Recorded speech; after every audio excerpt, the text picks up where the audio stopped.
Welcome to a Starter and a Chaser podcast with your hosts, Joe Clarke and John Passow. Opinions are like assholes. Some people like poking them. Sam, yeah. Well, welcome to a Starter and Chaser podcast. I am Joe Clarke. And I'm confused. I'm John Passow.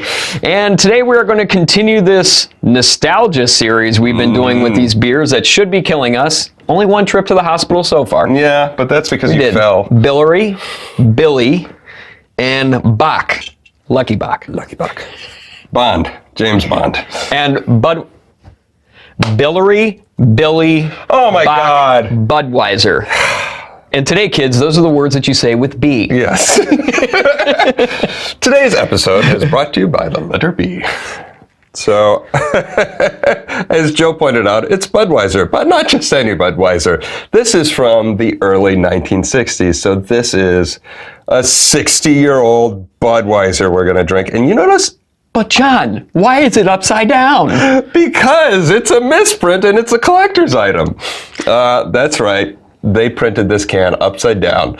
So not only are we drinking a 60-year-old We're drinking canned shit. We're drinking a collector's item. So Budweiser, as everybody knows, introduced by Anheuser-Busch in 1876, and Anheuser-Busch started in 1852. In St. Louis, Missouri, in 2008, they were bought out by InBev. Joe, tell those people that don't know what Budweiser is. What is Budweiser? It is a American. Opinion. American. It is American. Doing okay there, Joe? American style adjunct macro lagers. So 70% barley. Got some corn in there, a little meat. Little meat, little chunks of pig. Shish kebab, boiled in baking Pieces soda. of shirt. It is beechwood. This aged on beechwood chips, which is for 3 seconds. Kind of a marketing gimmick of sorts. They say that they boil the beechwood chips in baking soda essentially to eliminate tannins and flavors, so it's neutral, and then they shove it in the lagering tank and they back sweeten it with unfermented wort, Krausening, typical German style, and they say the beechwood chips give the yeast the ability to stay up in suspension, and it increases their marketability. Basically, it doesn't do shit, and So these guys are sitting there like drinking it, like, so what did that actually do, guys? Like, not a damn thing. So this Budweiser now is 70% barley and 30% rice. Now, I don't know if that was the case always, but that's kind of what they published now. But I think we should crack open this Budweiser that doesn't even have the alcohol percentage on it. So, 2%. What do they call that? 3-2 beer? What was that? Near beer. Near beer. All right, here. Oh shit, that was loud. We might have just blown people's speaker out. Those are like dangerous openers from back in the day. I cut you, man. All right. Oh boy, is this it? Oh my God, it's gonna be fucking perfect. Look how clear it is. I know. Well, so far. Beechwood aged. Yeah. A little beach in there. I kind of hear the ocean. Wood. Wood. This is gonna be cool. Seasoned wood. All right. Budweiser. No Like chunkies. Dude, okay. No chunkies. How old is this? And look at the head on it. 60 years old. Perfect head. Still no chunkies? Everybody Was this like appreciates head. perfectly Filtered. Wow, dude. I mean, that's it. That's the whole can. The can's okay. there's chunkies in there, dude. There's floaters. Oh, but just a little bit compared to what we had with like Billary. Oh yeah. No, I'm not worried at all. I mean, look at the carbonation, dude. Look at the head on that. Effervescent, man. Excuse me. No signs of oxidation in the color. That's fucked up. It's just as pea yellow as regular Budweiser.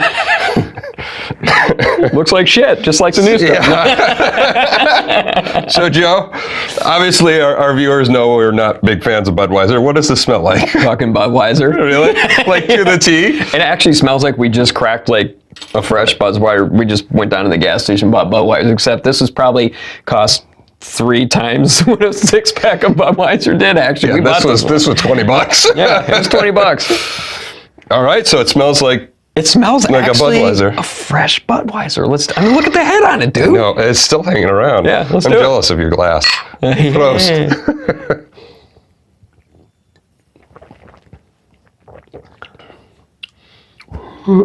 It's got some cardboard. It's got some cardboard. No.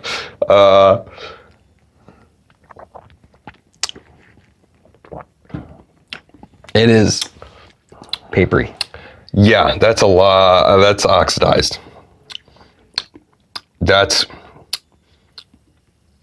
I'm trying to describe it, and it's weird. Regular Budweiser for me has like this kind of corn syrupy, artificially kind of profile to it, and this has got the same thing. I mean, this kind of tastes like an oxidized Budweiser. Yeah. I mean, this is recognizably Budweiser to me. It's surprisingly still drinkable for how old it is. Yeah. Oh. But that cardboard note is really present. Yeah. I mean, it's dominating the profile. The head is just sticking around. The head is like the major feature of this beer, I feel. I'm gonna take a really cardboardy. I bet if this warmed up a little bit, it would taste like shit. Well, take a quick break and be back in 5 minutes when this is warmed up. Yeah. All right, we will be right back in a flash. And we're back. We let this sit for about 10 minutes to warm up. We were cradling it softly in our hands. Right. All right, here we go. Does it smell still Budweiser? Smells like warm Budweiser. That's always a lovely This thing. is the mowing the lawn Budweiser. Cheers. Why do we do this?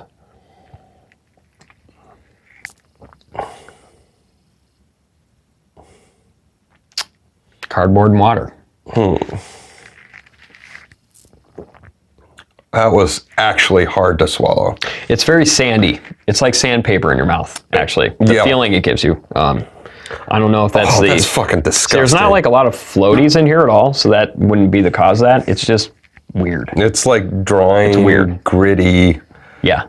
Yeah, it like makes the front of my tongue almost raw with the feel. This is fucking disgusting. Yeah, it's pretty bad. It's. I mean, it was pretty bad from step one. Yeah. You knew it was Budweiser. This is pretty bad.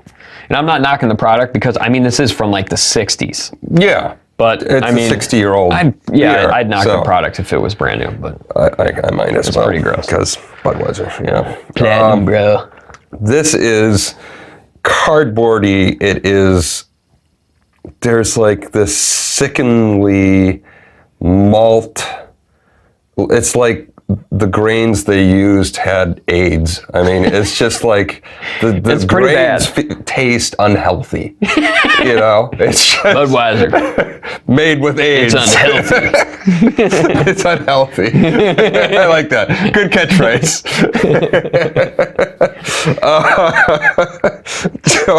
That's a real beer right there. By the way, if you have a beer that's old, we're talking pre-90s, Spine chills. that you would like to donate to watch these two idiots crack it open and drink it, leave us a comment below, shoot us a message on Instagram or Facebook. Please do, yeah. Let us know, because we're looking for Absolutely. stuff to do stupid shit with. Continue This the is it. nostalgia series of hopefully not throwing up. Joe, final thoughts I on might throw up. 60-year-old Budweiser. It's pretty gross. It's definitely Budweiser. It is indistinguishable in that quality. And good. Yeah. It tastes like cardboard, and I don't know. Maybe that's what pee tastes like. But I'm going to say it's close to it. Bear Grylls, if you're watching the show, let us know. Does this taste like pee? Does this taste like pee? It's sandy. It's gross, dude. It's gross. The can is cool as hell. Yeah. I mean, the can's really neat. It's got that old school can look that everybody loves, how they used to be. I think they look just cooler. Old cans are cooler than the new ones. Yeah. The new ones just look kind of Flimsy and stupid. You know, you could throw And it's this upside down. You could like throw this at somebody and kill them. Is that upside down face from Family Guy? It could be. Hey, it looks fine to me.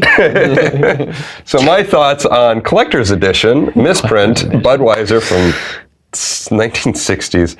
This is terrible piss water. I mean, it is disgusting. Normally, Budweiser for me is disgusting. This ramps it up, which is impressive. It is disgusting. It's so bad I don't have words for it. And I usually have words. It's not beer. It might not actually be beer. Yeah. Yeah. This is terrible. Don't ever drink a 60-year-old Budweiser. No. You heard it here on a Starter and Chaser podcast. Yes.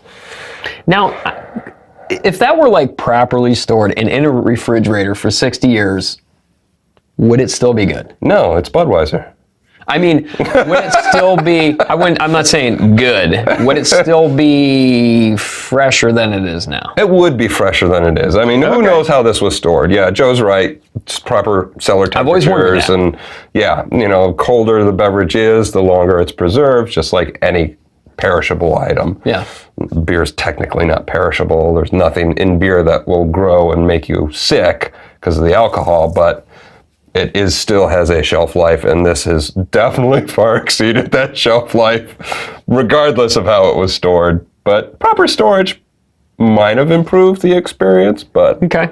I've always wondered that, like if any of you have any beers in general that have been in a refrigerator for 30 years. Even plus. Even in the basement where it's cooler. Right. Yeah, we'd like to try one of those to see if we can get that fresh aspect. You know, because all of these have had kind of a cardboardy, oxidized note, but you know, not like this. They've all had the hints of it. This one was probably the most. The Lucky Buck. Yeah. And I mean, out of these three, this was the worst of the cardboard. This was second, but it wasn't that bad still. Yeah. It was very tasty. Yeah. This was incredibly tasty, and this was really good too, man. So we finally broke the streak, though. Yeah, we did. High five. 4 in. It took 4. It took 4 to ruin that. All right.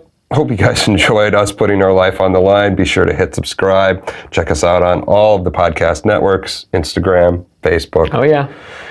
Don't do this at home. We're trained professionals. Yes, we are trained alcoholics. Idiots. So.